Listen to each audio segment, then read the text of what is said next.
shortly, but I'd like to share with our audience and the viewers at home. First of all, we have an email. Please do send us your comments, questions. It's conference@presstv.com. We'd really like to hear from you. This conference, even though it's just 1 hour in length, we're going to try to get to all points as it's been pointed out through a number of emails that you have sent us.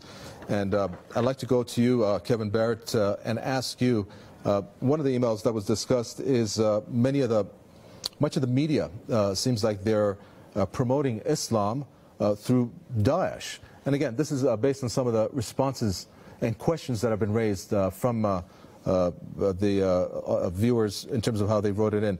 And this particular viewer said, why is it that you are saying that what the Islam that DAESH is promoting is different from real Islam? What is your response to that?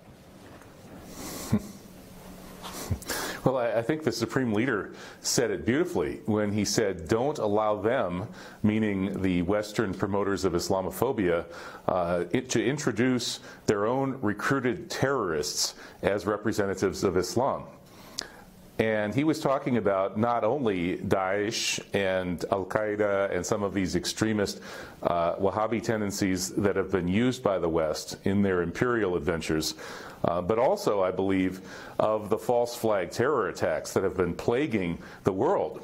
And I think that one of the reasons that he released this letter at this juncture is that we've just seen a wave of false flag attacks attributed to radical Muslims supposedly associated with ISIS, but actually performed by members of the Western security services themselves. We saw such attacks in Ottawa, Canada. We saw them in Sydney, Australia, then in Paris, France, and on to Copenhagen.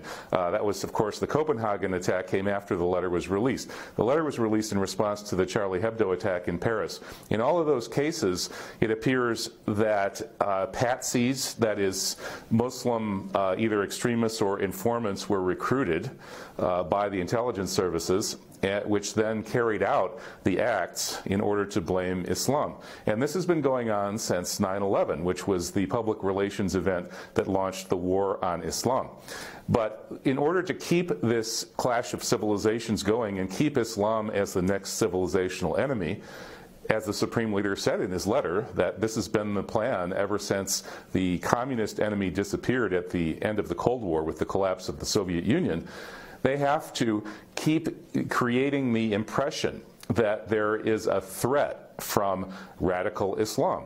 And these spectacular events, whether they are actual atrocities committed by Daesh or Al-Qaeda or whichever extremists may actually be committing some atrocities, or whether they are false flag stunts staged by Western and especially Israeli intelligence services, in either case, this is seized upon by the media, which is always looking for something exciting and bloody and eye-catching, and including the social media, which is a good place for these beheading videos and atrocity images that people can't seem to take their eyes away from. And all of this means that the association of the religion of Islam with all of this horrific violence creates a kind of an emotional impression in the audience.